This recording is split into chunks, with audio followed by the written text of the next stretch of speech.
Ça, justement, c'est ma cause principale. Je suis tatoué de partout sur des végétaux, genre par exemple, là, c'est un gland, là, j'ai carrément un arbre sur tout le corps.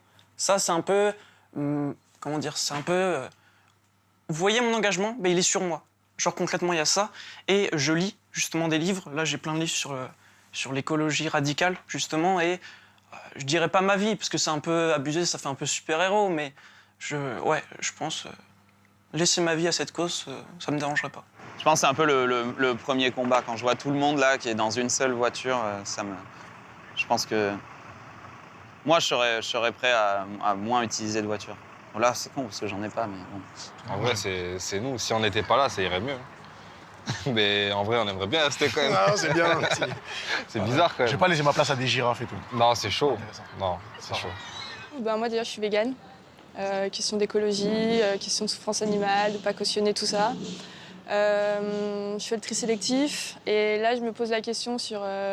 j'étais en Allemagne et eux, ils sont vachement sur tout ce qui est recyclage, tri des bouteilles, donner une seconde vie à toutes les matières plastiques, etc. Je trouve ça super cool. Et en France, on n'a pas ça. Et je suis en train d'essayer de regarder pourquoi on n'a pas ça. Et vu qu'en France, tout marche avec le business, pourquoi pas monter un business là-dedans ou quelque chose. Et en vivant à la campagne, t'es forcément plus conscient de ton environnement, tu as un autre rapport à la nature et en fait, tu n'as pas tout facilement comme en ville où tu as juste à tendre la main et il y a tout qui te tombe dans les mains. Tu marches dans la rue, tu as 3000 endroits pour bouffer, tu t'en fous d'où ça vient, tu t'en rends pas compte, alors qu'ici, c'est complètement différent. Tu dois penser à tout. En plus, comme on fait quasiment tout nous-mêmes, jusque nos pâtes maintenant et notre pain. Ouais, oui, ça n'a rien à voir. Et les vêtements, ils sont de nos grands-parents. On n'a pas de salle de bain, on n'a pas de douche, donc forcément... On est au seau d'eau, donc on se lave moins. donc on utilise moins d'eau. Et puis mine de rien, en fait, quand on va dans un endroit où il y a une vraie douche, d'un coup, on se rend compte qu'avoir l'eau potable, l'eau courante qui arrive tout de suite, c'est un luxe. L'autre jour, j'étais à la piscine. Je me suis sentie... je sais pas, ça me fait une drôle d'impression de « Oh putain, autant d'eau qui est changée super, super souvent pour 10 pélos ». C'est vrai que de plus en plus, le soleil, il est mauvais. Et puis même, on voit la terre qui se rebelle.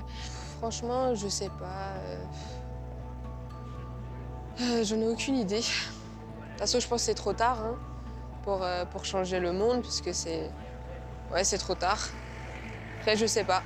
Vu que les gens, en fait, ils aiment bien l'argent, c'est ça, hein, les gens, ils aiment l'argent, on peut pas vraiment dire non. Je pense que les gens, du coup, sont les rémunèrent. Ils feront vraiment plus attention par rapport à l'eau, par rapport aux économies. Et je pense qu'ils pourront trouver ça vraiment un peu, vraiment intéressant dans la mesure où ils se diront « Ah, si je limite plus mes déchets, du coup, je gagnerai plus d'argent ou j'aurai peut-être des réductions sur les impôts. » Retourner aux chevaux, direct. Des chevaux, des calèches. Genre plus de plastique autour des concombres, les bananes, tu les prends comme ça, plus de plastique, plus rien. L'élevage dans le monde, ça correspond à peu près à 14,5% des effets de serre, tandis que les transports, ça correspond seulement à 14%. Du coup, je me dis que si tout le monde devenait ne serait-ce que flexitarien, donc flexitarien pour information, c'est des gens qui essayent de réduire leur consommation de viande en mangeant moins de viande, mais en mangeant mieux avec des animaux qui sont élevés en plein air, qui ne sont pas traumatisés, qui ne sont pas utilisés juste comme des machines à produire de la viande. Et je pense juste que déjà, si tout le monde faisait ça, ça ferait déjà réduire énormément l'impact sur le climat.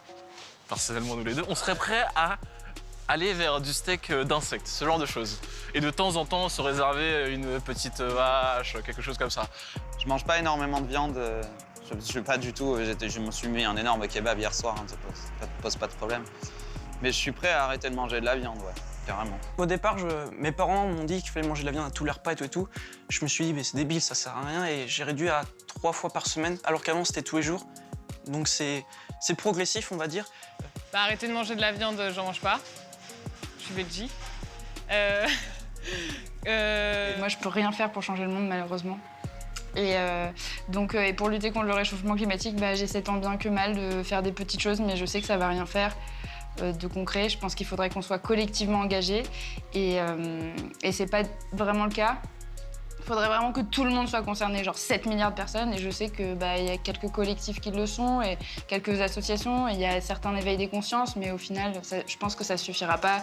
Qu'on va clairement vers la catastrophe, un peu comme le Titanic juste avant l'iceberg, qu'on s'en rend pas tout à fait compte, mais en fait, on déambule dans un monde qui est déjà mort.